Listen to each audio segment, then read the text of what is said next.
அனைவருக்கும் வணக்கம். இது 1000 எருக்கலை செடி நண்பர் செல்வம் தேனி அவங்க எடுத்துகிட்டு போகிறாங்க. எதுக்குன்னா தென்னந்தோப்புக்கு அறுத்து போடுறதுக்குங்க. ஒரே தடவை கொண்டு போய் நட்டு விட்டா வருஷத்தில் 3 அறுப்பு அறுக்கலாங்க. நல்லா செடி ஒரு வருஷமாகி முத்திடுதுன்னா ஒரு அறுப்புக்கு 20 கிலோ வரும்.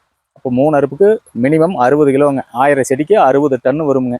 வேறு எந்த உரம் போடவே தேவையில்லை. எளிமையானது இது. எருக்கலை அறுத்து போடுறது தான். அது நம்ம தென்னை மரம் ஒரு 50 மரம் காய்க்காமல் இருந்ததுக்கு அறுத்து போட்டு அப்புறம் காய்ச்சதுனால தான் இது ரிசல்ட் தெரிஞ்சுட்டு இதே பண்ணினேன். நீங்கள் தரிசு நிலம் அதிகம் இல்லை, இப்போ அப்படி எருக்கலையுமே இல்லைங்க. அதனால் கொண்டு போய் வேலி மாதிரி சுற்றி 3 வருஷம் 10 அடிக்கு பிடிச்சி நட்டு வச்சிட்டோம்னா இது தளைஞ்சிட்டே இருக்குது. நம்ம வெட்டி போட்டே இருக்கலாங்க. இதெல்லாமே செடிகள்லாம் வளர்ந்துருச்சு. இந்த அளவுக்கெல்லாம் வளர்ந்த செடிகளாக இருக்குதுங்க.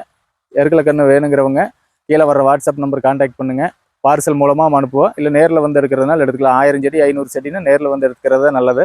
100 200னா பார்சல் மூலமாக போட்டுவிடுவோமுங்க. எருக்கலை கன்று இப்போ ஸ்டாக் இருக்குது. ஒரு மாதத்தில் தீர்ந்துரு. வணக்கம்.